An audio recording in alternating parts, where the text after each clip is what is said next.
Raise hand करके बोल सकते हो, हाँ, कोई भी ऐसे रैंडमली नहीं बोल सकता। Yes Ketvi, what is Alpha alpha? is the linear expansion. Coefficient of linear expansion. Okay, coefficient ठीक of है, linear expansion. The हाँ हाँ, formula is formula delta L by L into 1 by delta T. Alpha is delta L by L delta T. सीधा लिख दूं मैं हेतवी ऐसे, alpha is equal to delta L by L delta T, चलेगा? Simple. Yes. What is beta?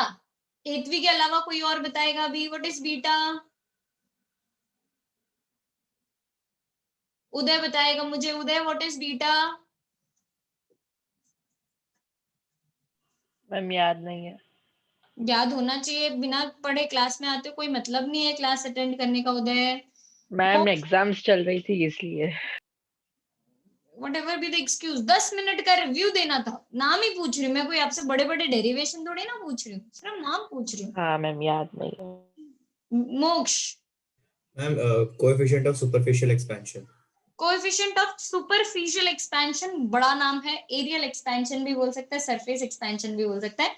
बात सही है, मोक्ष का बात सही है, it is coefficient of superficial expansion. मैं उसका ही वर्ड यूज कर लेती हूँ। मोक्ष, फॉर्मूला क्या है इसका?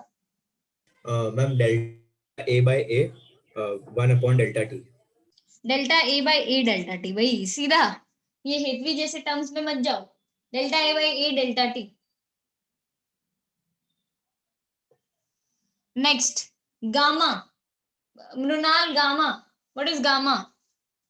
And coefficient of volume expansion. Coefficient of volume expansion, बात सही है। अब फॉर्मूला क्या बनता है मृणाल इससे, इसका? Delta V upon V delta T. Delta V upon we delta T, perfect. Units मालूम है क्या इन सबके? रोहित, आपको यूनिट मालूम है कि तीनों का यूनिट सेम ही होता है शायद, कि अलग अलग होता है? सेम होगा शायद, सेम होता है। क्या यूनिट होता है तीनों का? नहीं पता बट इतना याद है कि सेम था, मैं भूल गया। बहुत इजी है, डिराइव कर सकते हो सीधा। Harsh Shah, what is the unit of the three, alpha beta gamma? 1 by Kelvin or 1 by Celsius, degree Celsius. Kelvin inverse या डिग्री सेल्सियस इनवर्स? देखो, length upon length, metre upon metre cancel, delta T की वजह से आ जाएगा Kelvin. Delta A upon A cancel, delta T की वजह से आ जाएगा Kelvin inverse. Delta V upon V cancel, delta T की वजह से आ जाएगा केल्विन इनवर्स। तो डिग्री सेल्सियस इनवर्स या मीटर इनवर्स।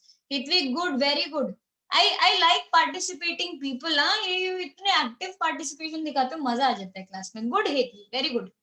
हितवी मेरे को मैसेज कर रही है चैट के थ्रू, आप लोग भी कर सकते हो, ये क्लास करती है वैसे।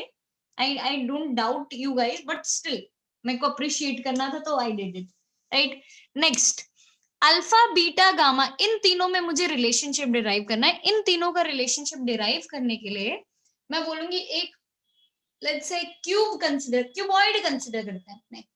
क्यूबॉइड का लेट्स से लेंथ है एल, ब्रेड्थ है बी, हाइट है एच, व्हाटएवर, कुछ भी ऐसे मैं तीनों ले लिया है एल बी एच करके। मुझसे कोई पूछे एरिया कितना होगा, तो मैं बोलूंगी लेंथ इनटू ब्रेड्थ। वॉल्यूम पूछे तो length into breadth into height. और खाली लेंथ पूछे तो इट कुड बी इधर लेंथ, इट कुड बी इधर ब्रेड्थ, इट कुड बी इधर हाइट। अच्छा, मैं अगर एल बी एच तीनों को सेम मान लूं तो क्यूबॉइड की जगह क्या बन जाता है? क्यूब। यस, अरे क्यूब, क्यूब। सिंपल। तो to you know, let's not make it difficult, let's make it easy. मैं तीनों को सेम मान के चलती हूँ, क्यूब बना देती हूँ। लेंथ भी एल, ब्रेड्थ भी एल और हाइट भी एल हो जाएगा तीनों का, ठीक है। तो we consider a cube whose area is given by L square, whose length is given by L, area is given by L square and volume is given by L cube। मैंने क्या किया, इसको धीरे धीरे हीट करना शुरू कर दिया, टेम्परेचर बढ़ाना शुरू कर दिया इसका। जब मैं इसका धीरे धीरे टेम्परेचर बढ़ाऊंगी, तो आपने पढ़ा है कि आप हीट देते हो, टेम्परेचर बढ़ाते हो तो थर्मल एक्सपेंशन होने लग जाता है। इसके काफी प्रैक्टिकल एप्लीकेशंस भी होते हैं हमारे सिनेरियो में, और काफी सिद्धार्थ सर ने आपको बताए होंगे ये प्रैक्टिकल एप्लीकेशंस थे इसके, यहाँ हमें देखने के लिए मिला था, राइट। तो वो हीट होके एक्सपैंड हो गया, एक्सपैंड होने के बाद जो नई लेंथ बन गई ना, वो आ गई L प्लस डेल्टा L। क्या ये लेंथ में चेंज बहुत ज्यादा था? No, negligible as compared to its original length, it's negligible. लेकिन आ रहा है, चेंज आ रहा है, that is what I am accepting, right? Change मेरे को दिखाई दे रहा है। तो अगर मुझे चेंज दिख रहा है, मुझे कोई बोले न्यू एरिया ढूंढो, तो मैं बोलूंगी न्यू लेंथ का स्क्वायर कर दो, आपको न्यू एरिया मिल जाएगा, ए डैश मिल जाएगा, है ना? न्यू लेंथ का स्क्वायर करते हैं, वीडियोस गायब हो गए हैं लोगों के। न्यू लेंथ का स्क्वायर करूं तो L प्लस डेल्टा L का होल स्क्वायर। लोगों को आता है क्या A plus B the whole square? Dhriti को आता है A plus B the whole square? क्या बनेगा धृति, बताओ मुझे। L square plus delta L square plus 2 into L into delta L. L square plus delta L square plus 2 into L into delta L. This is new area. Alpha की formula में, beta के formula में, gamma की formula में क्या मुझे new area की पड़ी है कि चेंज इन एरिया की पड़ी है? Change in area, obviously. Delta delta delta तीनों में चेंज इन एरिया की मुझे पड़ी है, मुझे न्यू एरिया की नहीं पड़ी है। I am interested in change in area. Uday, आंखें नहीं मसलो, क्लास बड़ी लंबी है, अभी से आंखें मसलने लग जाओगे तो क्लास कैसे निकालोगे? पूरा मैम क्लास है अभी तो। सो change in area delta A would be equal to final area minus initial area. L square plus delta L square plus 2L into delta L is minus L square, ये आ जाएगा हमारा, right? Next step में आपको magic दिखेगा। Magic कुछ ऐसा दिख रहा है, delta A is equal to 2 delta L, L into delta L। ये मैजिक कहाँ से आया? प्रीत, ये मैजिक क्या हुआ? प्रीत कलाल, बहुत सारी प्रीत है हाँ क्लास में, प्रीत दो दो दो तीन तीन प्रीत हो जाते हैं आजकल। प्रीत कलाल, ये मैजिक कहाँ से दिखा? मैम वो L स्क्वायर कैंसिल हो गया प्लस डेल्टा L नेग्लिजिबल है इसलिए। Yes, since it was negligible, उसका स्क्वायर और भी ज्यादा नेग्लिजिबल होता है। आप खुद सोचो, 0.1 बहुत बड़ी वैल्यू है कि बहुत छोटी वैल्यू है? बहुत छोटी, हम सारे एग्री करेंगे बहुत छोटी। उसका स्क्वायर करके देखो, 0.01।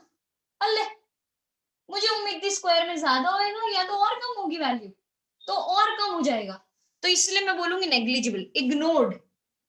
डेल्टा L इज इग्नोर्ड, तो delta A is equal to 2L into delta L, ऐसा मिल जाएगा हमें।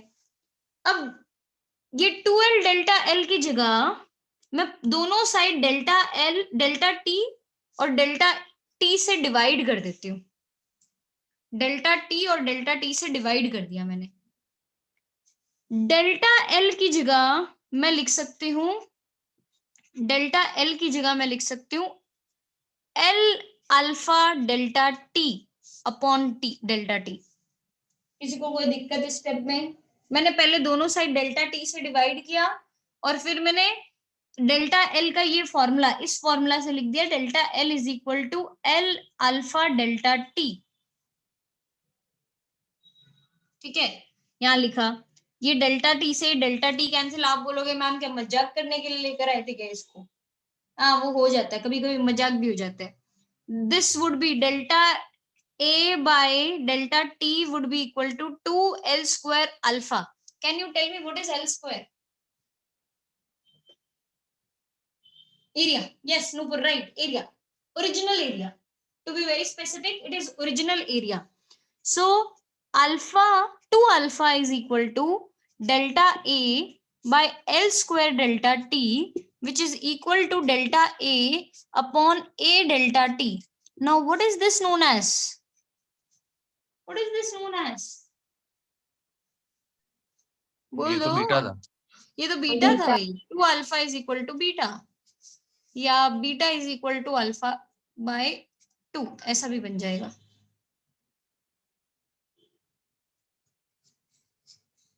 Beta is equal to alpha by 2। दिख रहा है सबको डेरिवेशन? अब मेरा डेरिवेशन दिख रहा है क्या? दिख रहे हैं क्या? गुड, दिखना चाहिए। यस मोक्ष, क्या डाउट है बताइए। मैम हाँ, मैम आपने डेल्टा एल को किस में चेंज किया? डेल्टा एल को एल अल्फा डेल्टा टी, यहाँ पे क्रॉस मल्टीप्लाई करके लेके जाओगे तो मिल जाएगा ना ये। ओके ओके, ठीक है, ये छोटी सी जगह का मैं फायदा उठाते हुए यहीं पे तीसरा भी कर दूंगी साथ के साथ। तीसरा जो डेरिवेशन है वो है वॉल्यूम के लिए, मतलब बीटा और अल्फा को रिलेट करना है मुझे। अगर मुझे उन दोनों को रिलेट करना है तो मैं बोलूंगी न्यू वॉल्यूम वी डैश, पहले वो यही लिख देती हूँ मैं, V dash is equal to L dash का क्यूब। चलो भाई, स्क्वायर करना इजी था, क्यूब करना इजी नहीं होता है, क्योंकि क्यूब में आता है अब यहाँ पे एल प्लस डेल्टा एल का होल क्यूब। मेरे को नहीं याद कि आप लोग, मेरे को नहीं लगता आप लोगों को याद होगा। A plus B the whole cube याद होता है क्या? याद होता है? हाँ किसको याद? मेरे याद, उदय को याद है, उदय बोल बताएगा। अब उदय ने सिंस बोला है, उदय ही बताएगा मुझे। वो बोलो उदय, एल प्लस डेल्टा एल का होल क्यूब क्या मिलेगा? मैम ब्रैकेट के फॉर्म में या आंसर डायरेक्ट? ब्रैकेट की फॉर्म में तो मैंने लिखा ना। Okay okay ma'am, L cube plus delta L cube plus 3 L delta L bracket में L plus delta L.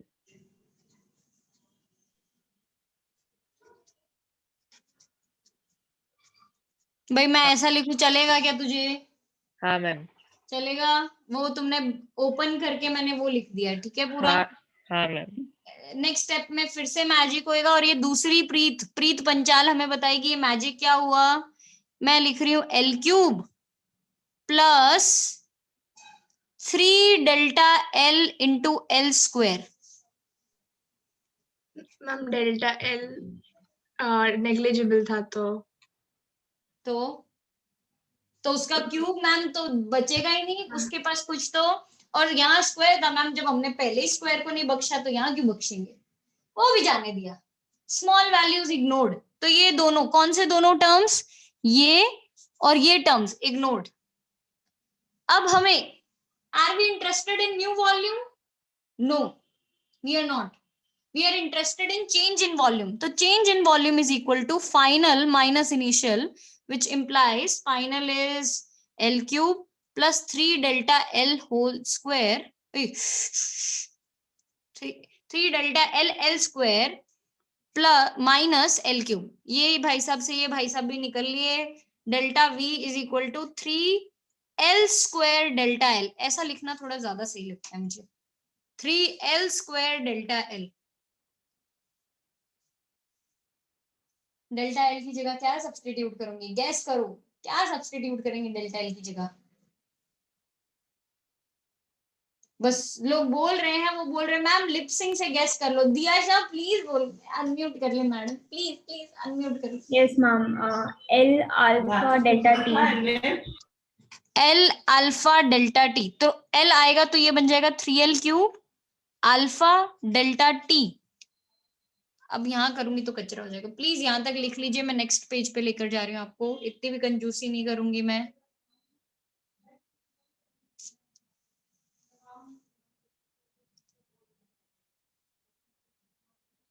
If you are done, you can react with the thumbs up. मैं आगे बढ़ जाऊंगी फटाफट फटाफट। I don't want to wait much.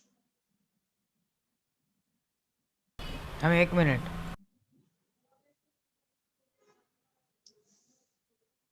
20 seconds बस, इससे ज्यादा नहीं।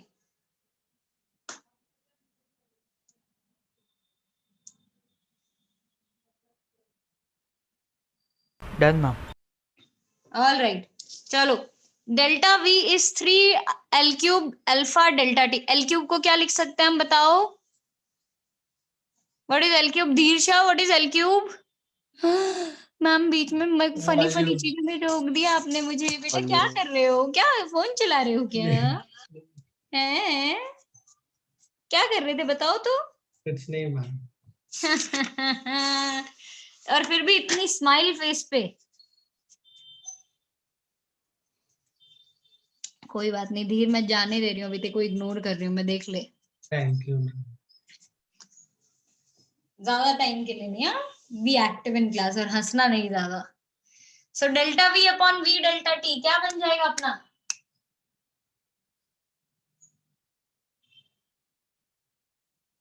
अब तो कोई लिपसिंग भी नहीं कर रहा है यार, किसको पहचानूं मैं? गामा। गामा।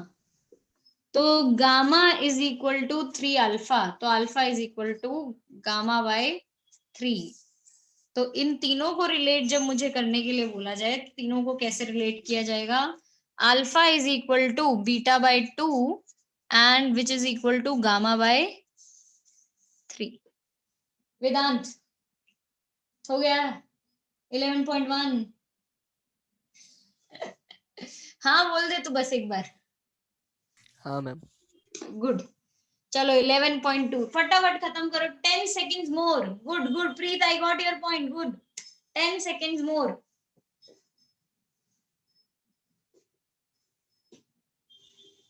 मेरे पास इस साल ना शायद 6 प्रीत पढ़ रहे हैं, 6 प्रीत, और दोनों लड़की भी और लड़का भी। बड़ा कंफ्यूजन होता है यार, प्रीत प्रीत प्रीत में दोनों जने, एक का नाम लो 2 जन एक्टिव हो जाते हैं। अच्छी बात है, जो कि एक को डराओ दूसरा भी डर जाएगा।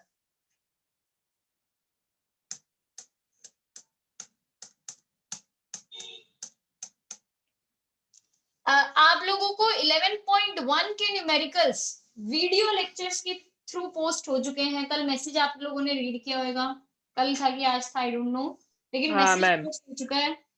आप लोगों को वो न्यूमेरिकल्स देखने हैं, सॉल्व करने हैं, होमवर्क में सबमिट करने हैं, वरना स्वाति मैम आपकी जान ले लेगी। पता है ना आप लोगों को, मैसेज शूट होने लग जाएंगे घर पे, फिर फायरिंग हो हाँ जाएगी, मैम। राइट? सो अगर नहीं समझ आता है तो आपको कांटेक्ट किसको करने का? फिजिक्स टीम को, ठीक है? किसी हाँ भी एक बंदे मैम। को कांटेक्ट करके डाउट पूछ लो कि सर ये क्वेश्चन नहीं समझ आया, ये आप फिर से करवा दो, ठीक है? बाकी आई हाँ एम मैम। श्योर हो जाएगा, वो वीडियो लेक्चर से भी आ जाएगा। बस कर भाई, बस कर। अभी वीडियो ऑन करके ऐसा बोलता रहे, मेरे को दिखता रहना चाहिए, ऐसा सुनना नहीं है बार बार। हाँ मैम, हाँ मैम, हाँ मैम। हाँ मैम। बाय द हाँ वे मैम। उदय, उदय तुम्हारा मेंटल चेंज हो गया भाई। मैम क्यों? हाँ मैम, मुझे पता चला। पता चला? कौन है तुम्हारा हाँ नया मेंटर? मैम, आप ही हो। हाँ बस ये पता चल जाना चाहिए। क्लास में बता दिया, प्रूफ है मेरे पास, रिकॉर्डेड है, मैंने उदय को बता दिया मैं मेंटर हूँ उसकी, ठीक है? ऑलराइट, चलो नेक्स्ट जो टॉपिक्स हमें लेने हैं, ये टॉपिक्स आप लोगों ने थोड़े बहुत टर्म्स सुने होंगे केमिस्ट्री में, डिटेलिंग में आई डोंट नो पढ़ के आए हो कि नहीं आए हो। स्पेसिफिक हीट करके टर्म आया था क्या? Specific heat, molar specific heat, हाँ हीट कैपेसिटी, ऐसे ऐसे करके टर्म्स आए थे क्या केमिस्ट्री में? ध्यान नहीं दिए होंगे। हाँ हाँ, वो यश का मुझे मैसेज आएगा, मैम ऐसा कुछ था तो सही, बट आप फिर से बता दोगे तो मैं बुरा नहीं मानूंगा। Definitely I am going to tell you again. हम सेशन 2 में आप देखोगे, देखो पहला पन्ना चेक करो सेशन 2 का। पहले पन्ने पे पहले 2-3 पॉइंट्स क्या दे रखे हैं? First 3 points,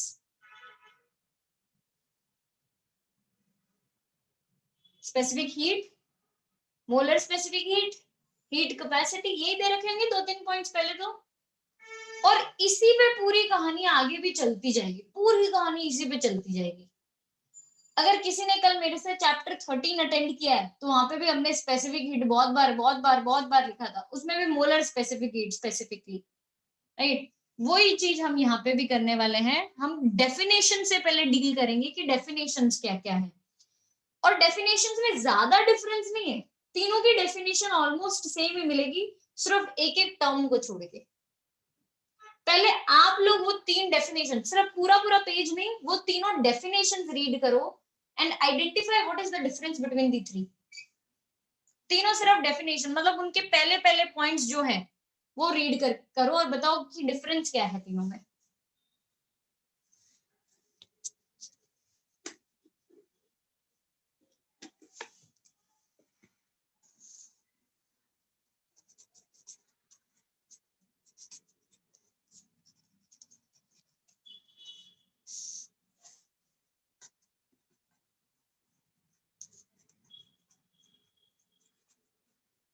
and if you know the difference raise hand, don't talk. हाँ, अभी बीच में बोलना नहीं है किसी को भी, raise hand.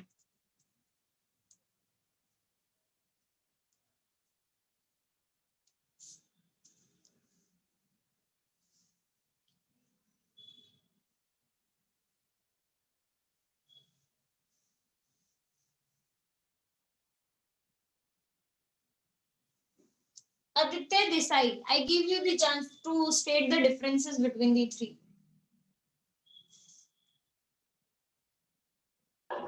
Ma'am, specific heat is the amount of heat required to raise the temperature of unit mass. वो unit mass का Okay. temperature बढ़ाता है. Heat capacity मतलब any body it raises the temperature of any body by 1 degree. ठीक है. अच्छा, specific heat में 1 degree था कि नहीं था? Yes, ma'am. वो भी था, 1 डिग्री था. ठीक है. And molar specific heat is the amount of heat required to raise the temperature of 1 mole of a substance through 1 degree.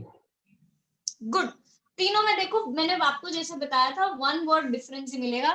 क्या तीनों का टेम्परेचर चेंज सेम है क्या? तीनों में by 1 degree, by 1 degree, by 1 degree, ये हमें मिल रहा है. तीनों का टेम्परेचर चेंज सेम है. यहाँ पे हम 1 यूनिट मास का टेम्परेचर बढ़ा रहे हैं, यहाँ पे हम कितने भी मास का टेम्परेचर बढ़ा रहे हैं, और यहाँ पे हम 1 मोल का टेम्परेचर बढ़ा रहे हैं. तीनों है क्या? Amount of heat. तीनों है अमाउंट ऑफ हीट. डिफाइन करना इजी हो जाएगा. स्पेसिफिक हीट बोले तो amount of heat required to raise the temperature of 1 unit mass by 1 degree. 1 unit mass by 1 degree. Amount of heat required to raise the temperature of 1 mole of substance. बोलेंगे mass मत बोल देना, 1 mole of mass बोलोगे गलत हो जाएगा. 1 mole of substance by 1 degree. Amount of heat required to raise the temperature of a certain mass by 1 degree. It is not specific कि 1 unit भी हो सकता है हीट कैपेसिटी में. ठीक है. इसका डिनोशन आपको मिलेगा C, कैपिटल C. इस नहीं, वैसे इसका स्मॉल c होएगा, इसका स्मॉल c, इसका कैपिटल C होगा, और इसका वो जनरली S भी लिख सकते हैं और Q भी लिख सकते हैं. दोनों यूज होते हैं हीट कैपेसिटी के लिए. S भी पॉसिबल है और Q भी पॉसिबल है. ठीक है. तो कभी कभी S मिल जाए तो भी बुरा मत मानना, Q मिल जाए तो भी बुरा नहीं मानना. S और Q दोनों ही इसके डिनोशंस हैं. ठीक है. इसको मैंने कैपिटल C क्यों दिया? क्योंकि लास्ट टाइम मैंने आपको कैपिटल CP, कैपिटल CV लिखवाया था. CPCV ये तो केमिस्ट्री में पढ़ के आए हो. CPCV तो पढ़ के आए हुए होगे. Molar specific heat at constant pressure, molar specific heat at constant volume, ये वो वाला केस है. ठीक है. दो अभी हम यहाँ पे वो at constant pressure constant volume नहीं सीखेंगे, वो हम चैप्टर 12 में सीखेंगे. बट आज के लिए इतना हमें पता होना चाहिए. ठीक है. यूनिट में क्या डिफरेंस आएगा क्या सबके? Will there be any difference in the unit? Check कर लेते हैं. इसको मैंने बोला था amount of heat required, amount of heat, वैसे हीट के लिए भी जो होता है क्यू ही टर्म यूज किया जाता है, तो let's avoid Q over here. Simply amount of heat required to raise the temperature of 1 unit mass by 1 degree Celsius. जब भी पर यूनिट बोलते हैं ना अपने, पर यूनिट का मतलब होता है चीजें डिवीजन में आ चुकी है. तो C is Q upon M delta T per unit mass into per degree Celsius. Molar specific heat capital C, amount of heat required for 1 mole of substance. अब 1 मोल के लिए आप क्या n लेते हो नंबर ऑफ मोल्स के लिए कि म्यू लेते हो? बोलो आप जो लोगे मैं वो टर्म लिख दूंगी. n की म्यू, n ठीक है. n और बाय 1 डिग्री है तो डेल्टा टी तो आएगा ही आएगा डिनोमिनेटर में. ठीक है. लास्ट स्पेसिफिक हीट के लिए, specific heat is the amount of heat required to raise the temperature of any mass. तो basically it is simply Q by delta T, nothing else. और इसको और मैं इसको भी रिलेट कर सकती हूँ, स्पेसिफिक हीट और हीट कैपेसिटी को भी, कि अगर मान लो 1 यूनिट मास की हीट बढ़ाने के लिए मुझे हीट चाहिए C, हीट नहीं सॉरी 1 यूनिट मास का टेम्परेचर बढ़ाने के लिए मुझे हीट चाहिए C. 2 यूनिट मास के लिए कितनी चाहिए बोलो? 1 यूनिट के लिए C, 2 यूनिट मास के लिए 2 into C. 3 यूनिट मास के लिए 3C. 4 के लिए 4C. 5 के लिए 5C. तो M मास के लिए कितनी चाहिए होगी? M into C. हाँ ऐसा बोलने का, M into C. M into C. This is mass of the substance into specific heat. तो इन दोनों को भी हम रिलेट कर सकते हैं, हीट कैपेसिटी और इसको। अब फॉर्मूला देख के क्या पता चल रहा है सबका यूनिट अलग अलग होगा, दिख रहा है हमें फॉर्मूला से? मैम देखो इस मैम वो वेदांत को डाउट है? यस मैम वो क्यू में डेल्टा नहीं आएगा आगे सब में? चलेगा, क्यू भी लिख दूं तो भी चलेगा, डेल्टा क्यू भी लिखो तो भी चलेगा, बोथ आर अलाउड। ठीक ओके है, Q is heat, Q is denoting the heat required, delta Q भी लिखोगे तो भी इट्स ओके। ठीक है, इसका यूनिट बनाते हैं, बोलो heat. Heat is a form of energy, हम सब अग्री करते हैं इस बात पे, चैप्टर की स्टार्टिंग में सीखा था, it is a form of energy, right? अगर फॉर्म ऑफ एनर्जी है तो what would be the SI unit of heat? बोल के बता दो। जूल्स। जूल्स, मास की वजह से, kg, kg, टेम्परेचर की वजह से, second, Kelvin, ये टेम्परेचर है भाई, टाइम नहीं है ये। हाँ ma'am sorry, second kelvin. Second किसने बोला भाई? जिसने भी बोला टेम्परेचर है, टाइम नहीं है, तो it would B kelvin kelvin, ऊपर जाके केल्विन इनवर्स हो जाएगा। ठीक है, जूल पर किलोग्राम पर केल्विन। वेदांत अभी भी डाउट है कि हो गया क्लियर? हो गया, ठीक है। नेक्स्ट, इधर ऐसा यूनिट इसका जूल, इसकी वजह से नंबर ऑफ मोल्स की वजह से क्या आ जाएगा? मोल, मोल। और डेल्टा टी की वजह से केल्विन, हर्ष, किसी ने सेकंड नहीं बोला, हर्ष, इनटू केल्विन। अच्छा, इसका क्यू की वजह से जूल, और टेम्परेचर की वजह से, केल्विन। तो it would be joule per kelvin. Done. कोई डाउट इसमें? एसआई यूनिट में, डेफिनेशन में कोई डाउट? ठीक है, नहीं मैम। रीड करो पॉइंट 1, 2 एंड 3। हार्वी आपको कोई डाउट है बताइए? Ma'am heat capacity is equal to m into c, वो कैसे आया? हार्वी मैंने बोला 1 यूनिट मास को हीट चाहिए C, मतलब अगर 1 यूनिट मास का टेम्परेचर मुझे राइज करना है 1 डिग्री सेल्सियस से, तो टेम्परेचर मुझे चाहिए, हीट मुझे चाहिए C। 2 यूनिट मास के लिए कितनी चाहिएगी बताओ? 2c, 3 के लिए? 3c। तो अगर M मास हो जाएगा तो कितनी चाहिएगी मुझे? M into C। हाँ। ठीक है,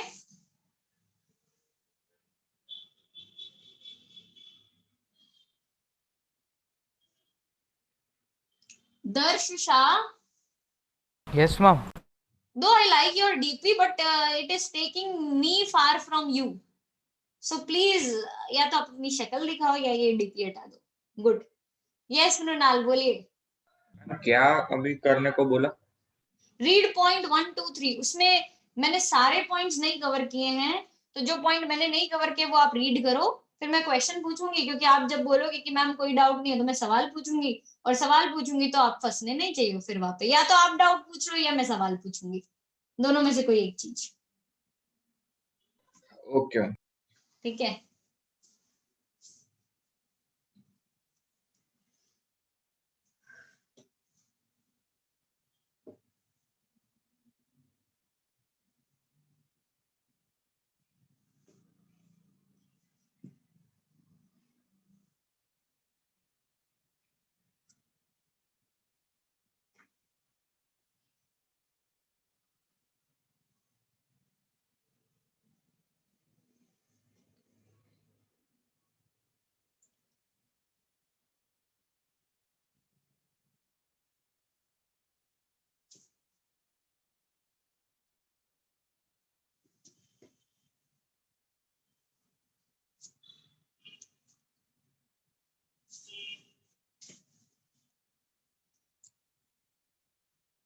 हेतवी आपको फॉर्मूला नहीं समझ आए?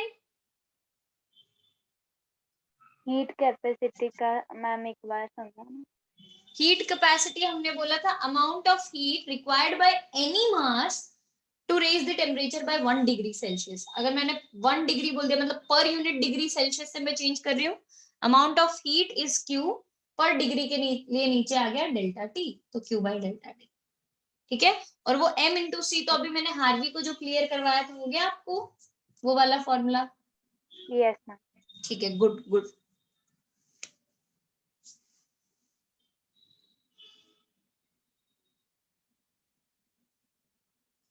ऑल राइट, बढ़े आगे, कोई डाउट है किसी को इसमें?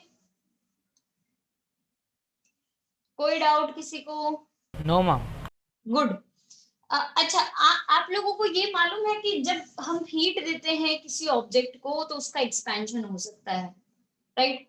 सॉलिड लिक्विड में बदल सकता है, लिक्विड को हीट दो गैसियस फॉर्म में भी जा सकता है।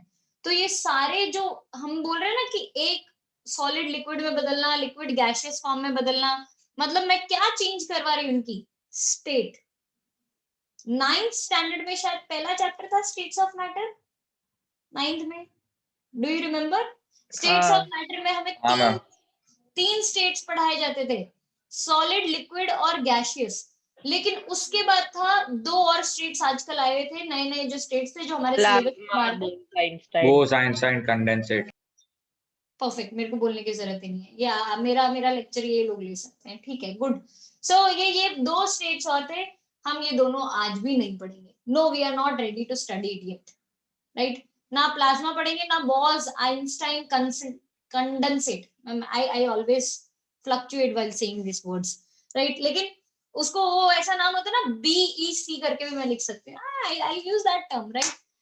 पर हम जो पढ़ने वाले हैं टर्म्स, सॉलिड से लिक्विड, लिक्विड से गैसियस, गैसियस से सॉलिड, सॉलिड से गैसियस, हाँ, ये सारे प्रोसेसेस के कुछ नाम थे, आपको याद ही होंगे वैसे तो, फिर भी लेट्स टेस्ट कि सॉलिड से लिक्विड बदलता है, लिक्विड से गैसियस बदलता है, तो इन प्रोसेसेस को हम क्या बोलते हैं? तो मैं ट्राइंगल बनाती हूँ, ये ट्राइंगल के एक वर्टेक्स पे मैं लिखती हूँ सॉलिड्स, दूसरे वर्टेक्स पे मैं लिखती हूँ लिक्विड्स, और तीसरे वर्टेक्स पे मैं लिखती हूँ गैसियस या वेपर फॉर्म, जिसको हम वेपर फॉर्म भी बोल सकते हैं, गैसियस फॉर्म या vapour form. Solid to liquid conversion को क्या बोला जाता है? Evaporation, melting. भाई इवेपोरेशन जिसने भी बोला, आपका 9th का फिजिक्स बहुत खराब था। 9th का फिजिक्स या 9th का केमिस्ट्री, एक्चुअली फिजिक्स का तो पार्ट ही नहीं था, केमिस्ट्री। इवेपोरेशन नहीं होता है। Solid to liquid is known as melting. This is known as melting. Ice melt होता है, भूल गए हो? घर की बर्फ निकाल के देख लो भाई, चेक कर लो, मेल्ट हो जाता है, राइट? लिक्विड से गैसियस फॉर्म में जाना, vaporisation. Evaporation is very technical. Vaporisation नहीं होता? हाँ, इवेपोरेशन इज वेरी टेक्निकल, बहुत हर जगह में इवेपोरेशन यूज नहीं कर सकते हो। Let's call this process as vaporisation, not evaporation, it is vaporisation, right? Gaseous से सॉलिड में कन्वर्ट होना, सब्लिमेशन। सब्लिमेशन। चलो, मैंने साइकिल कैसे क्लॉकवाइज चलाई, अभी जब मैंने क्लॉकवाइज चलाई सबको नाम दे दिए, क्या सिर्फ ये तरीका हो सकता है क्या क्लॉकवाइज चलाना? नहीं, एंटी क्लॉकवाइज भी पॉसिबल है। लिक्विड से सॉलिड, सॉलिड से गैसियस, और गैसियस से लिक्विड भी हमें मिल सकता है। बोलो, लिक्विड से सॉलिड को क्या बोलोगे? सॉलिडिफिकेशन। क्या बोलते हो? सॉलिडिफिकेशन। सॉलिडिफिकेशन, ठीक है, फिजिक्स में नहीं यूज करेंगे हम उसको, बात वो भी राइट है। लेकिन और क्या टर्म होता है? फ्रीजिंग हो सकता है, फ्यूजन बोला जाता है। जब हम किसी, ऐसा होता है ना, पार्टिकल जो दूर दूर होते हैं उनको नजदीक लेकर आते हैं बड़ा बनाने के लिए, तो the term we use is fusion. Very good Preet Panchal, आपका आंसर राइट है। सॉलिड से सॉलिड से गैसियस सब्लिमेशन होगा ना? हाँ मैम, आ रही हूँ। मैंने फ्यूजन सब्लिमेशन बोल दिया था क्या? मैम गैसेस टू आपने सॉलिड आपने gases to सब्लिमेशन solid लिखा है। सब्लिमेशन कहा। सॉलिड से गैस सब्लिमेशन होगा ना? सॉलिड्स टू गैसेस क्या बोलते हैं? Sublimation. Deposition. Deposition. Gases to solids क्या बोलते हैं? Deposition. Solids to gases sublimation. Sublimation, हाँ। पक्का? हाँ, यस मैम। देखो, जब तक हमें पढ़ाया गया था ना, तब तक दोनों कंडेंसेशन। नहीं, कंडेंसेशन नहीं बोलते हैं इसको। No, it is not condensation, I won't agree to it. वो गैस टू लिक्विड होता है। सॉलिड टू गैसेस भी हमें सब्लिमेशन करवाया था और गैसेस टू सॉलिड भी हमें सब्लिमेशन करवाया हुआ था। तो दो इसमें से कोई एक ही यूज होता है अपने को, दोनों यूज नहीं होते हैं। आपको जो यूज होने वाला है वो है सॉलिड टू गैसियस कन्वर्जन। जो आपको यूज होना है वो सॉलिड टू गैसियस कन्वर्जन। दोनों को ही सब्लिमेशन बोला जाता है, but the term which you have used is deposition, right? ऐसे ही बोले तो आप लोग डिपोजिशन जो आप बोल रहे हो वो मैं चेक कर लूंगी। If it is used in our NCERT तो हम करेंगे, वरना नहीं करेंगे। ठीक है, most probably it is not, लेकिन फिर भी अगर करा होगा तो हम कर लेंगे। अगली बार की क्लास में मैं उसको करेक्ट करवा दूंगी, ठीक है? लेकिन for now please write it as sublimation. मेरे खातिर कर लो आज की आज, अगली बार मैं चेक करके आ जाऊंगी आप लोगों के लिए। सिंस आप इतना कॉन्फिडेंटली बोल रहे हो, मैं अगली बार आप लोगों के लिए चेक कराऊंगी बस। ओके, ऑलराइट, तो इधर भी सब्लिमेशन लिख देना। अब gaseous to liquid, condensation. Condensation. Condensation कोई और टर्म होता है क्या इसके लिए? नहीं मैम, यही चलेगा। ये चलेगा वैसे इसीलिए यहाँ पे स्लैश में वो, ताकि लड़का हमारा दूसरा नाराज ना हो जाए, इवेपोरेशन लिख दे। तो मैम वो बोलेगा मैम इवेपोरेशन यूज कर रहे हो, कंडेंसेशन यूज नहीं कर रहे हो, कंडेंसेशन यूज कर रहे हो, इवेपोरेशन यूज कर रहे हो। तो भाई आप लोगों की खुशी के लिए मैंने इवेपोरेशन भी लिख दिया। कंडेंसेशन एंड इवेपोरेशन, ये ट्राइंगल समझ आया? मृणाल बोलिए। मैम नहीं मैम, वो पूरा नहीं था। इवापोरेशन लिखना सही होगा? क्या? इवापोरेशन लिखना सही होगा? नहीं, इसलिए मैंने वेपराइजेशन टर्म यूज किया। वही वेपराइजेशन तो मैम, क्योंकि अगर ये सॉलिड टू लिक्विड गैसेस और ये सब लेबोरेटरी के अंदर हो रहा है तो इवापोरेशन तो होगा ही नहीं, क्योंकि हम नेचुरल फैक्टर ऐड ही नहीं कर रहे। यस यस, इसलिए मैं बोल रही हूँ, सिर्फ वो नाराज ना हो जाए इसलिए मैंने लिखा है कि आप मैम कंडेंसेशन यूज कर रहे हो, इवेपोरेशन यूज नहीं कर रहे हो। ठीक है, इवेपोरेशन गलत, मतलब हम लिखेंगे नहीं। हम अगर टेक्निकली में एक्सप्लेन करना होगा तो the term which is used is vaporisation, not evaporation. Okay, alright. ये तीनों चारों पॉइंट्स आपको नोट्स के किसी किसी पॉइंट में दे रखे होंगे, I don't remember the numbers, लेकिन आपको टॉपिक दे रखा होगा चेंज ऑफ स्टेट। जो हमने 3 पॉइंट किए ना, उसके बाद एक टॉपिक दूसरा है, दूसरा टॉपिक है, फिर उसके बाद वाले जो पॉइंट, बेसिकली 5th पॉइंट के बाद वाले जो पॉइंट्स है वो इन सब से डील कर रहे हैं। चेंज ऑफ स्टेट से वेपराइजेशन, फ्यूजन, उसके बाद सब्लिमेशन मिलेगा हमें। सॉलिड से जब लिक्विड जाता है, जब मेल्ट हो रहा होता है, जिस टेम्परेचर पे solid to liquid conversion start हो जाए उस टेम्परेचर को हम क्या बोलने लग जाते हैं? Melting point. Melting point, very good. That temperature is known as melting point. जिस टेम्परेचर पे सॉलिड लिक्विड में कन्वर्ट होना स्टार्ट हो गया हो। प्रीत आप कुछ कर रहे हो? Preet Kalal, are you doing something else और आर यू राइटिंग? ऑलराइट, नहीं हेडसेट्स हैं, हेडसेट्स दिख नहीं रहे थे, गायब हो गए। मैंने कहा ये क्या करने लग गया? दिख रहे हैं अभी दिख रहे हैं। Yes, when you came close मेरे को दिखने लग गए। गुड। नेक्स्ट, लिक्विड से गैसेस में ये टर्म एक और यूज होता है स्पेसिफिकली फॉर वाटर, बॉइलिंग। सुना है आप लोगों ने, बॉइल होना? यस। जिस टेम्परेचर पे ये स्टार्ट हो जाए लिक्विड से वेपर में कन्वर्ट होना, उस पॉइंट को क्या बोलते हैं? उस टेम्परेचर को क्या बोलते हैं? Boiling point. Boiling point. Boiling point. याद रखना, ये दोनों ही टेम्परेचर, मेल्टिंग पॉइंट और बॉइलिंग पॉइंट पे हीट बहुत यूज होता है बट टेम्परेचर चेंज नहीं होता है। हीट बहुत यूज होता है बट टेम्परेचर चेंज नहीं होता है। इसके लिए आपको एक ग्राफ देखना पड़ेगा। आपके first page, second page, third page आएगा, उस पे नोट्स में आपको एक टॉपिक मिलेगा लेटेंट हीट। लेटेंट हीट के बाजू में एक ग्राफ मिलेगा, चेक करो जाके, सबके सब चेक करो।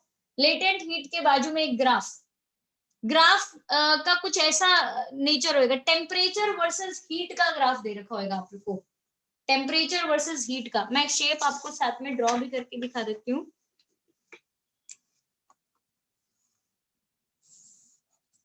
Mark this graph as very important, क्योंकि ये चीजें बहुत ज्यादा चीजें एक्सप्लेन करता है ये graph. Mark this graph as very important. हमने स्टार्ट किया लेट्स से कुछ 0 केल्विन से। 0 kelvin, is 0 kelvin possible to achieve? No, ma'am. No. No, it is not. 0 kelvin नहीं लेकर आ सकते। 0 केल्विन का मतलब -273 डिग्री सेल्सियस पॉसिबल नहीं है। ठीक है, तो मेरा ग्राफ यहाँ से ओरिजिन से नहीं स्टार्ट हो रहा होगा, मेरा ग्राफ थोड़ा ऊपर से स्टार्ट हो रहा होगा। मैं यहाँ से स्टार्ट कर रही हूँ, यहाँ से यहाँ तक जब गया तब तक टेम्परेचर बढ़ रहा था, ये आ गया मेरा 273 केल्विन। ओए 273 केल्विन, 273 केल्विन मतलब डिग्री सेल्सियस कितना? 0 डिग्री सेल्सियस। इसके बाद ये मैं स्पेसिफिकली अगर बोलूं तो आपको मैं वाटर के लिए ड्रॉ कर रही हूँ, वाटर के लिए। ठीक है, इसके बाद टेम्परेचर इतना ही है बट हीट बढ़ती जा रही है, हीट बढ़ती जा रही है। फिर वापस टेम्परेचर बढ़ने लगा, बढ़ने लगा, बढ़ने लगा, फिर एक पॉइंट पे आके वापस हीट बढ़ती जा रही है, बढ़ती जा रही है, बढ़ती जा रही है, बट टेम्परेचर सेम है। फिर वापस हीट बढ़ती गई। ये वाली लाइंस आई है बीच में, जो ब्लॉक्स है, स्टेप्स है, ये लाइन को आप क्या बोलोगे? Phase change. Phase change. यहाँ पे एक स्टेट दूसरे स्टेट में कन्वर्ट हो रही है। ये वाला जो मैंने लिखा, this is solid to liquid का कन्वर्जन। ये जो मैंने लिखा, ये है लिक्विड टू वेपर का कन्वर्जन। अगर मैं इसके सामने आपको टेम्परेचर दिखाऊं तो this temperature is going to be 373 Kelvin, क्योंकि for water the boiling point is 100 degree Celsius, है ना। For water the boiling point is 100 degree Celsius, 100 degree Celsius मतलब 373 केल्विन। ऐसा है भाई। तो मतलब कहना ये चाहते हैं कि देयर आर सम हीट जो कि लगती है बट उससे टेम्परेचर में कोई चेंज नहीं आता। हीट एब्जॉर्ब होती जाती है बट टेम्परेचर में कोई चेंज नहीं आता। इस हीट को हम बोलते हैं लेटेंट हीट। इसके बाजू वाला ही टॉपिक मिल जाएगा आपको, लेटेंट हीट। लेटेंट का मतलब समझ आता है क्या होता है? किसी को मालूम है लेटेंट का मतलब क्या? हिडन। यस, जैसे लोगों में हिडन टैलेंट्स होते हैं, इंश्योरेंस की पॉलिसीज में हिडन एजेंडाज होते हैं, जिनको वो T&C करके छोटे मार्क्स में लिखते हैं, terms and conditions apply. Come on, ये वैसा ही हमारा टर्म एंड कंडीशन है कि हीट लगती रहेगी बट टेम्परेचर चेंज नहीं होगा। This heat is known as latent heat. जब सॉलिड टू लिक्विड वाला कन्वर्जन हो रहा है, this heat is known as latent heat of fusion. LF से हम इसको डिनोट करते हैं। यहां वाली ये जितनी भी हीट है ना, this is known as latent heat of fusion, LF। लेकिन जो लिक्विड टू वेपर कन्वर्जन में हेल्प कर रही है, उस हीट को बोला जाता है latent heat of vaporisation.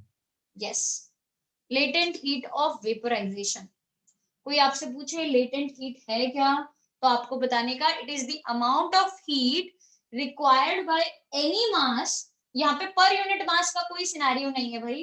It is the amount of heat required by any mass to convert itself from one state to another, to convert itself from one state to another। उनके बीच वाली जगह भाई 0 degree से 100 degree पे ले जाने वाली कोई हीट तो चाहिए ही। वो हमारी नॉर्मल हीट है, जिसको हम हीट कैपेसिटी बोल सकते हैं। The heat required to change the temperature. Is that clear उदय?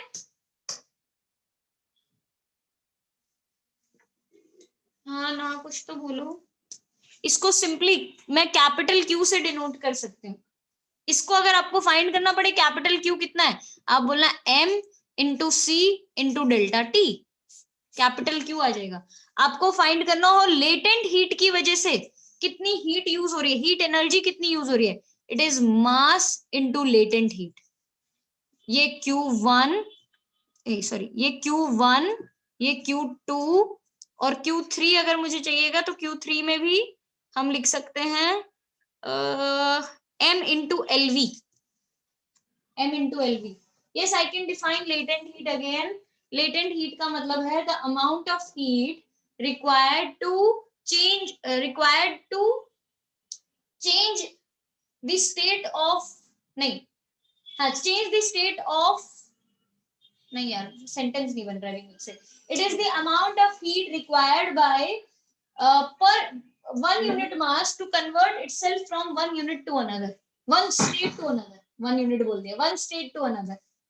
फिर से रिपीट, सॉरी प्लीज सॉरी, मेरे को फेस एक्सप्रेशन से पता चल गया मैम क्या बकवास कर रहे हो। The amount of heat required by 1 unit mass to change itself from one state to another. अब ठीक है, बहुत बड़ी मेहनत लगती है, अंग्रेजी बोलना is not an easy task, बहुत मेहनत लगती है। एक ही सेकेंड ना, किसी किसी के क्वेश्चन है मैं चेक कर लूं। At constant temperature and pressure, definitely temperature constant ही रहेगा, प्रेशर कांस्टेंट ही रहेगा। May you define latent heat, again I have done it, हो जाएगा अभी, और उनके बीच वाली जगह भी मैंने बता दिया, डन। वेदांत कोई डाउट अभी हो इसके अलावा? Alright,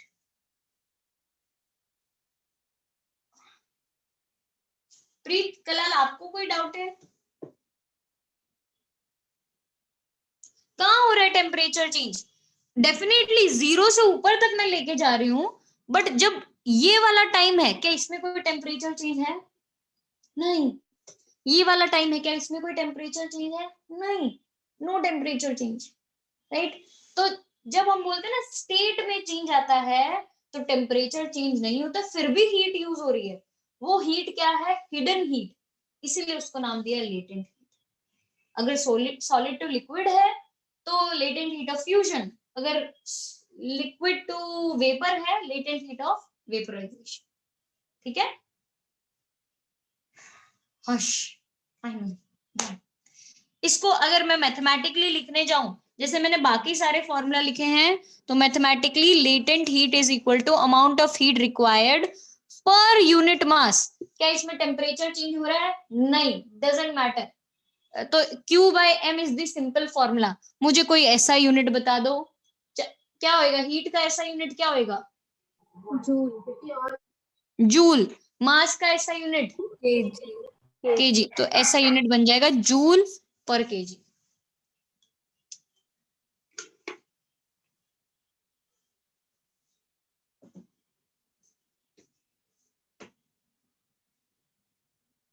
any doubt? No ma'am.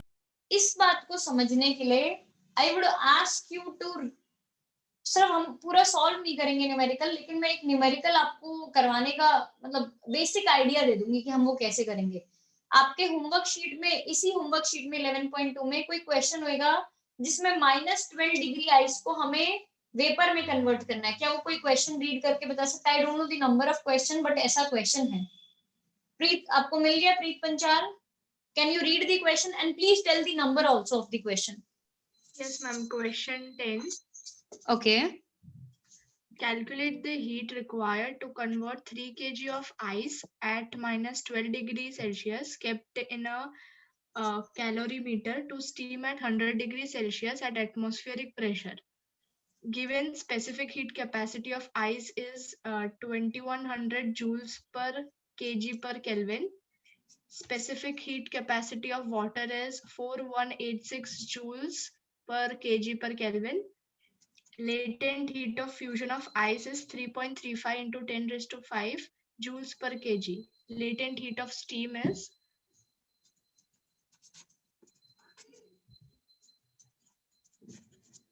ये -5, ये +5 ही बोला ना आपने? हाँ, ठीक है। Next, latent heat of steam is 2.256 into 10 raised to 6 joules per kg. मैं पूरा सॉल्व नहीं करवाने वाली हूँ, तो डोंट एक्सपेक्ट कि आप मैम ये वैल्यूज क्यों लिख रहे हो, सिर्फ आपकी तसल्ली के लिए। I am not going to solve it, right. मैं पूरा सॉल्व नहीं करवाऊंगी, मैं आपको सिखा रही हूँ। हमें -12 डिग्री आइस को स्टीम में कन्वर्ट करना है। -12 डिग्री आइस को स्टीम में। स्टीम का टेम्परेचर कोई मुझे बता सकता है कितना होता है? 100 degree Celsius. 100 degree Celsius, yes. और सीधा स्टीम नहीं आती है भाई, तकलीफ है वहां पे भी। मैं आपको इसमें प्रोसेस सिखाती हूँ। अपने को लगता है भाई सीधा सीधा करो आंसर आ जाएगा, नहीं नहीं आएगा। क्या होएगा? पहले -12 डिग्री सेल्सियस आइस को 0 डिग्री सेल्सियस आइस में कन्वर्ट करना पड़ेगा। इसमें एनर्जी जाएगी Q1, और ये मेरे से कोई Q1 का फॉर्मूला पूछे तो Q1 would be equal to mass of ice into C of ice into delta T। Can you tell me what is delta T for this part? What is delta T? Yes, Preet Kalal. Yes, बोलिए बोलिए. 12 degree. 12 degree लिखने की जरूरत ही नहीं है उसमें, क्योंकि मैं केल्विन में भी कन्वर्ट करूंगी तो भी 12 आएगा, सेल्सियस में भी रहने दूं तो भी 12 ही आएगा. डजंट मैटर यहाँ पे आपका केल्विन में है कि नहीं है, change in temperature is going to remain the same. Very good.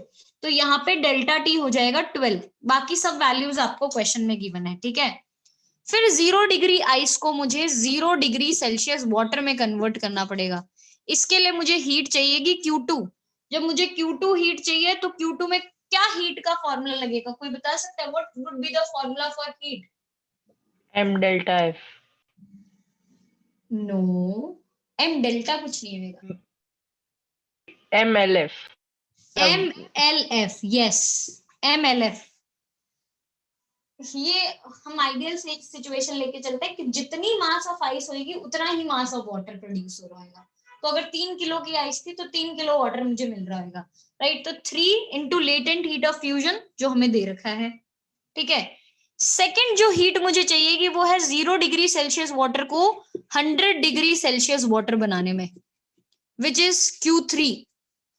Q3 का फॉर्मूला अगर मैं लिखने जाऊं तो MC क्या था, W, CW, क्योंकि वाटर बन चुका है, इंटू डेल्टा टी. अरे फिर से डेल्टा टी आ गया. क्या लूं इस बार डेल्टा टी को? 12 ले लूं फिर से?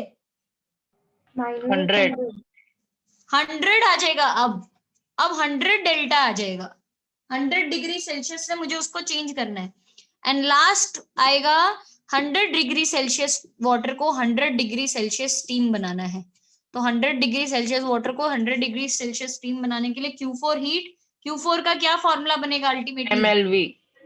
MLV. ये हमें गिवन है, मास हमें पता है. Total amount of heat required would be equal to L by M. A. अरे sorry. Q1 plus Q1 plus Q2 plus Q3 plus Q4. Answer समझ आया? अब Preet Panchal, did you get it कि फेज चेंज में कैसे हम यूज करेंगे formula को?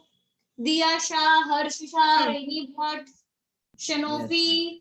Since you are very silent, Shanofi, please react with a thumbs up. Harvi. Yes, ma'am. Harvi. Yes, ma'am. Harvi. अरे वाह हार्वी. बोल गई. थम्स अप दिया उसने. मैम? यस. मैम ये तो 2 मार्क्स का है तो भी इतना लंबा करना पड़ेगा. I cannot help with that part. मैं फिजिक्स सिखा सकती थी, मार्क्स मेरे कंट्रोल में नहीं है बच्चे. अगर मेरे कंट्रोल में होते मैं बोलती 2 न्यूमेरिकल डाल के पेपर खत्म करवा देती. नहीं है मार्क्स मेरे कंट्रोल में. मैम आप एजुकेशन मिनिस्टर क्यों नहीं बन जाते? 2 क्या न्यूमेरिकल्स में हम लोग पास हो जाएंगे. क्या करें, बनाता नहीं है कोई मुझे, शायद इसीलिए नहीं बनाता है कि 2 न्यूमेरिकल डालेगी. नहीं, नॉट अलाउड. ठीक है. हमने बहुत सारी चीजें, मतलब मैंने बहुत रैंडमली आपको बीच सेशन में से पढ़ाया है. अभी मैं थोड़ा आपको बोलूंगी नोट्स के एक बार पॉइंट्स मेरे साथ रिव्यू करो. +12 क्यों आया बेटा? मेरे को डेल्टा टी देखने का है. डेल्टा टी क्या होता है? Final temperature minus initial temperature. Final था 0, इनिशियल है माइनस ऑफ -12, तो प्लस आ जाएगा. One thing. Second thing, when you are going to convert -12 degree Celsius in Kelvin, क्या वो माइनस में रहेगा वैल्यू? क्या वो माइनस में रहेगा? नहीं. 273 माइनस 12 करेंगे तो क्या आएगा? 271, 261, 261 केल्विन. 261 केल्विन से लेकर मुझे लेकर जाना 273 केल्विन पे. आ जाएगा ना 12, पॉजिटिव हो जाएगा. राइट. तो मुझे सिर्फ चेंज देखना है टेम्परेचर का कितना आ रहा है. डजंट मैटर प्लस है कि माइनस है. ठीक है. यस मोक्ष. जो अपने डेल्टा टी मतलब अलग अलग सिचुएशंस में मतलब चेंज किया, वो फिर से बताओ ना एक बार. क्योंकि पहले मोक्ष मुझे क्या करना था, आइस 12 डिग्री -12 डिग्री आइस को 0 डिग्री आइस में कन्वर्ट करना था. तो मुझे इसके लिए कुछ हीट चाहिए थी. वो हीट थी ये वाली. तो उसके लिए चेंज इन टेम्परेचर जब मुझे चाहिए था तो कितना आता? 12. ठीक है, लेकिन इधर के लिए चेंज इन टेम्परेचर कितना है? 0 डिग्री सेल्सियस वाटर को 100 डिग्री सेल्सियस वाटर में कन्वर्ट करना है। कितना चेंज इन टेम्परेचर है? 100 इसके लिए। अब ये ग्राफ को इमेजिन करो, अब पता चल रहा है ग्राफ कैसा दिख रहा है।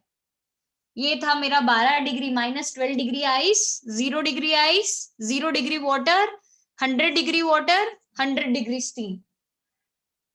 इस तरीके से चलेगा आपका ग्राफ। और किसी को डाउट है ये फॉर्मूला कहाँ से आया है? डाउट है किसी को ये फॉर्मूला कहाँ से आया? तो खुद को चाटा लगाओ, अगर डाउट है तो लगाओ लाफा खुद को। यस, दिख रहा है मुझे। प्रीत तुम्हें भी लगाओ लाफा खुद को। नहीं नहीं, नॉट यू, नॉट प्रीत पंचाल, प्रीत कलाल। बाबा मैंने इतनी मेहनत की, क्या कर रहे हो? C is equal to Q upon M delta T, Q is equal to M into C into delta T। ऐसे जब क्वेश्चन आए ना तो फंस जाता है इंसान, कभी भी हाँ नहीं बोलने का, ना ही बोलने का। धीर शाह, अरे धीर बेटा फोन चलाना बंद कर दे। हाथ जोड़ रही मैं तेरे, हाथ ये देख, ये इतने बड़े बड़े इतने लंबे लंबे हाथ जोड़ रही, प्लीज। मैम नहीं चला रहा हूँ फोन। ना धीर, तेरे को लगता है मेरा पहला साल है पढ़ाने का? हाँ ऑनलाइन पहला है, आई नो ऑनलाइन पहला, लेकिन वैसे पहला नहीं है यार। पूरा ध्यान है मैम, मेरा पूरा ध्यान। कोई सवाल पूछ लो मैं तुझसे जवाब देगा, राइट? कोई भी सवाल पूछ लो, धीरे इधर ध्यान दे, कोई भी सवाल दो पूछू। और पीछे से देख झूठ झूठ भी बोल रहे हैं मेरे को। मैं मस्ती नहीं कर रहे, वो तेरे को जानते हैं। ध्यान ये दे, लोग तो मस्ती कर रहे हैं। नहीं ध्यान दे, क्लास में ऐसा नहीं चलेगा। नॉट अलाउड, नॉट अलाउड, ठीक है? Please your eyes on the screen.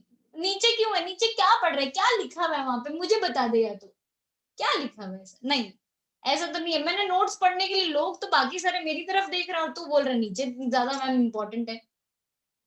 ऐसा नहीं चले, ठीक है? Keep your eyes on the screen. Great, moving ahead. मैंने बोला आपको, मेरे को एक हेल्प चाहिए आप लोगों की। मैंने बहुत रैंडम टॉपिक्स उठाए थे, मैंने बीच में नोट्स में से पिक कर लिए। क्या क्या बाकी रह गया बताना मुझे, सिर्फ वो टॉपिक का नाम बता दो आप। वाटर इक्विवेलेंट, कैलोरीमेट्री, है ना? हाँ मुझे याद आया, ठीक है थैंक यू। देखो calorimetry is a branch of physics जो हीट के साथ डील करती है। कैलोरी नाम में आ गया, कैलोरी आया तो मतलब हीट के साथ ही डील कर रही होगी। बड़ा ही सिंपल सा प्रिंसिपल है कैलोरीमेट्री का, बड़ा सिंपल, बहुत इजी प्रिंसिपल है। प्रिंसिपल ये है कि जितना अमाउंट ऑफ हीट लिया होगा उतना ही अमाउंट ऑफ हीट लॉस होगा। The amount of heat gained by one object is the amount of heat lost by the another. That is the simple scenario. बहुत सिंपल प्रिंसिपल है। इसको पढ़ते कैसे हैं कैलोरीमेट्री को? तो इसके लिए उन्होंने एक डिवाइस बना के रख रखा है। हाँ ट्रिपल पॉइंट भी है वेदांत। मैंने अभी एक टॉपिक उठा लिया, फिर मैं ये कंप्लीट करवा के फिर दूसरा टॉपिक करवाती हूँ आपको। वैसे ट्रिपल पॉइंट पहले ले लेना चाहिए था मुझे, लेकिन चलो कोई बात नहीं, मेरी किस्मत ही खराब है, मैंने पहले कैलोरीमेट्री बोल दिया। कोई दिक्कत नहीं, कैलोरीमेट्री पहले करवाते हैं। कैलोरीमेट्री में मैं आपको बता रही थी, branch of physics which deals with the measurement. हाँ मेरे को टर्म पता चल गया, अच्छा टर्म है, which deals with the measurement of heat, right? इस ब्रांच को हम बोलते हैं कैलोरीमेट्री। इसमें बहुत स्पेसिफिक वो डिवाइस लेते हैं। वो डिवाइस में क्या करते हैं, अंदर कुछ रखेंगे और उसके बाहर कुछ और लिक्विड जैसा रख देंगे। इसको दिखा तो मैं नहीं सकती हूँ, लेकिन होगा कैसा, मैं रुको लेट मी चेक। मैं गूगल पे, लेकिन इतना टाइम नहीं वेस्ट करना, मैं नेक्स्ट टाइम गूगल पे आपको फोटो दिखाऊंगी कैलोरीमीटर का फोटो कैसा दिखता है, ठीक है? बट अभी के लिए मान के चलो कोई सब्सटेंस रखा आपने, उसके बाहर कोई लिक्विड होगा, वो सब्सटेंस जितनी हीट लूज कर रहा है लिक्विड उतनी ही हीट गेन कर लेगा। तो प्रिंसिपल बड़ा सिंपल है, the amount of heat gained by one object is equal to amount of heat lost by another object. Very simple.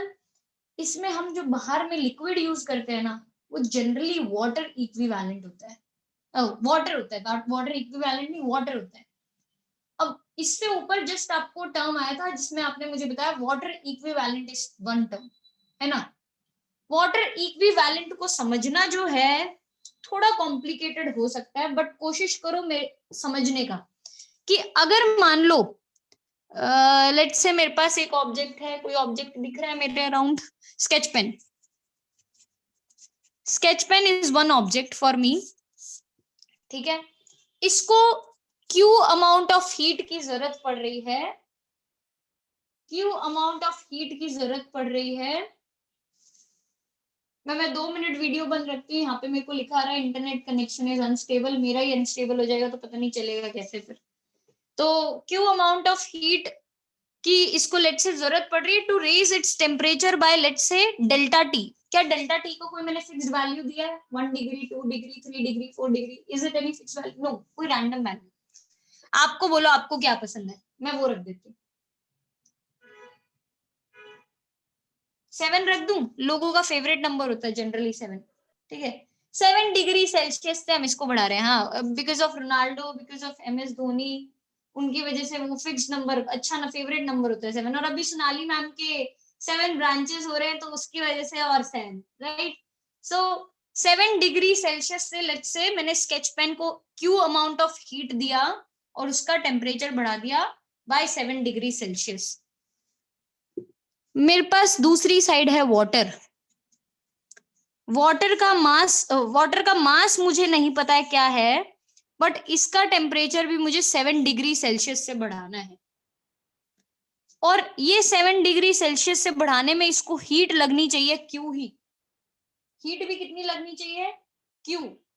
तो बताओ what should be the mass of water जो 7 degree Celsius से अपनी Q amount of heat से ये कर सके। That mass of water is known as water equivalent. बहुत कंफ्यूज हो गए ना मैम? पता नहीं चल रहा है कुछ भी? फिर से स्टार्ट करती हूँ मैं। मुझे स्केच पेन का टेम्परेचर बढ़ाना था बाय 7 डिग्री सेल्सियस। वो 7 डिग्री सेल्सियस बढ़ाने के लिए जो अमाउंट ऑफ हीट यूज हुई वो थी क्यू।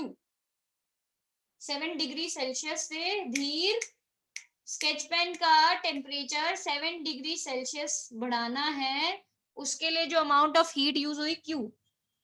वाटर को भी, वाटर का टेम्परेचर भी 7 डिग्री सेल्सियस से ही बढ़ाना है, उसके लिए अमाउंट ऑफ हीट भी जो यूज होनी चाहिए वो भी होनी चाहिए क्यू ही।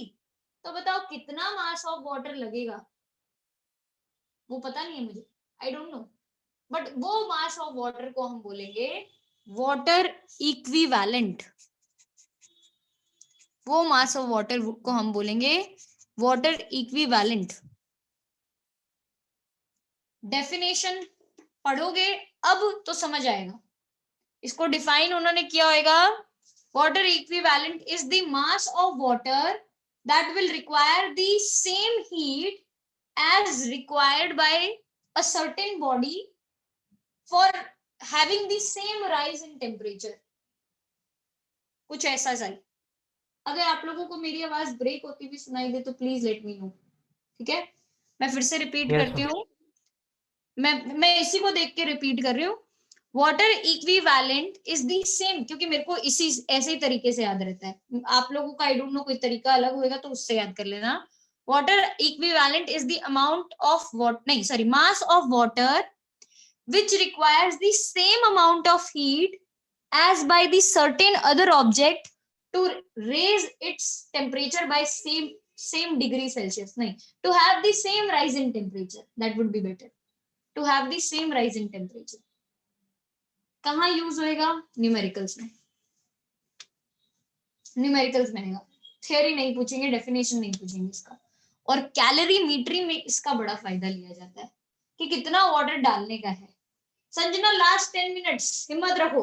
Yes, cheer up, hands up, hands down, hands up, hands down, ऐसा करते रहो।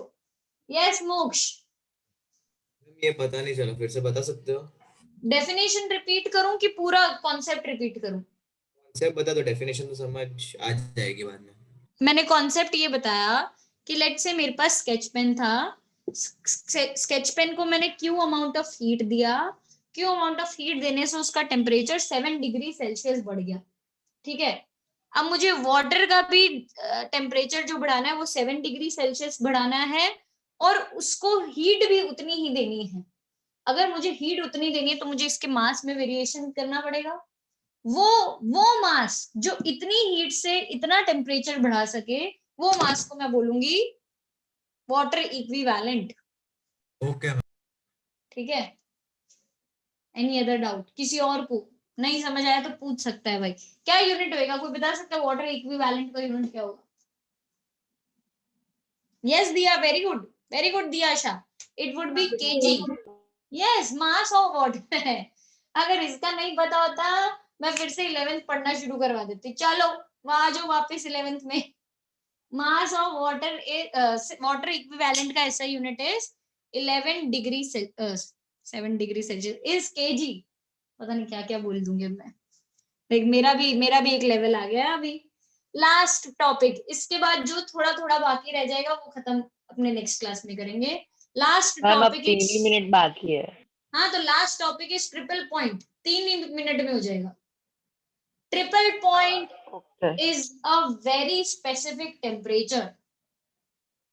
ये ऐसा टेम्परेचर है जहां पे किसी भी सब्सटेंस के तीनों स्टेट्स एग्जिस्ट करते हैं थर्मल इक्विलिब्रियम में, वो भी